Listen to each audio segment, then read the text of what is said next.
আমার বড় আপুর মৃত্যুর বয়স আজ 5 মাস। তার সংসার জীবনের বয়স ছিল 10 বছর। দুইটি ছেলে মেয়ে রেখে আপু মারা যায়। বড় ছেলেটার বয়স ছিল 5 বছর আর ছোট মেয়েটার বয়স ছিল 20 মাস। দুলাভাই চট্টগ্রাম কলেজের একটি শিক্ষক। আমার আপাও চট্টগ্রাম হাই স্কুলের নামকরা একজন প্রধান সহকারী শিক্ষিকা ছিলেন। আপা মারা যাওয়ার পর দুলাভাই কলেজ থেকে এসে বাচ্চাদের দেখাশোনা ও অন্যান্য কাজ করতে হিমশিম খেয়েছে। আমার মাও অসুস্থ মানুষ, এতটা বাচ্চাদের টেক কেয়ার করতে পারে না, যতটা করি আমি নিজেই করি। তাদের দেখাশোনা করার জন্য দুইটা মহিলা রেখেছে, কিন্তু টাকা থাকলেও সুখ নেই এই মুহূর্তে ওদের কপালে, এবং বাচ্চা দেখাশোনা করার মতো তেমন কেউ নেই। একটা পর্যায়ের পর আমার দুলাভাই সিদ্ধান্ত নিল বড় ছেলেটাকে হোস্টেলে দিয়ে দিবে, কিন্তু আমার বৃদ্ধা মা সিদ্ধান্ত নিল দুলাভাইয়ের সাথে আমাকে নাকি বিয়ে দিবে। আমার ভাই নিষেধ করলো, কিন্তু আমার মা আমার ভাইকে এই ব্যাপারে কোনো কথা বলতে নিষেধ করলো। আমার বড় ভাই ব্যবসায়ী, তারও 3 সন্তান। ভাবি প্রথমে না করলেও বাচ্চাদের কথা চিন্তা করে আর আমার বড় আপার সংসারের কথা চিন্তা করে ভাবিও শেষ মতো রাজি হয়ে গেল। আমি আমার মা বাবার ভুলের সন্তান।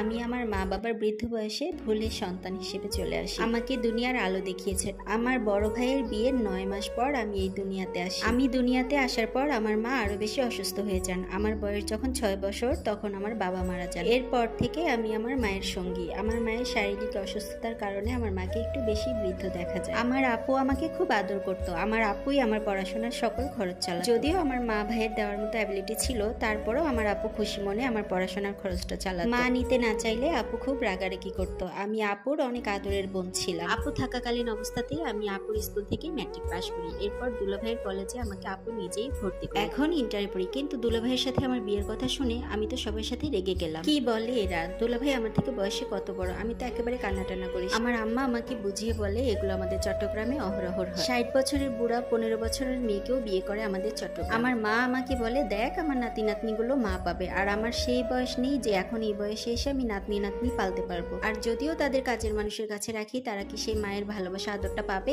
আমার আর কোনো দিক খুঁজে পাচ্ছি না।